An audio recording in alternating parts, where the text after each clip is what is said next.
নাট্য সমন্বয়ের এই যে উদ্যোগ, ওরা প্রথমবারের জন্য এই রক্তদান শিবিরটা উদ্যোগ নিয়েছে।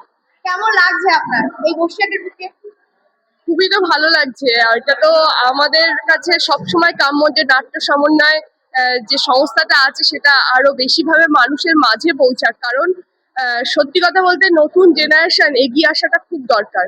এখন নতুন জেনারেশন ফোনের মধ্যে বন্দি, আমরা ওই রিলস আর ওই টিকটকে যেন বন্দি হয়ে থাকছি। তো সেইখান থেকে দাঁড়িয়ে নাটক নাটক মানেই তো সমাজকে একটা সুস্থ বার্তা দেয়া।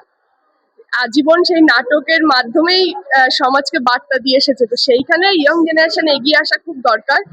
তার জন্য সামাজিক কাজ যতটা করা যায় সেইভাবেই এগিয়ে চলতে হবে। দিদি, এই গ্রীষ্মের তাপদাহে এই যে রক্তদান, এই রক্তদান কতটা গুরুত্বপূর্ণ?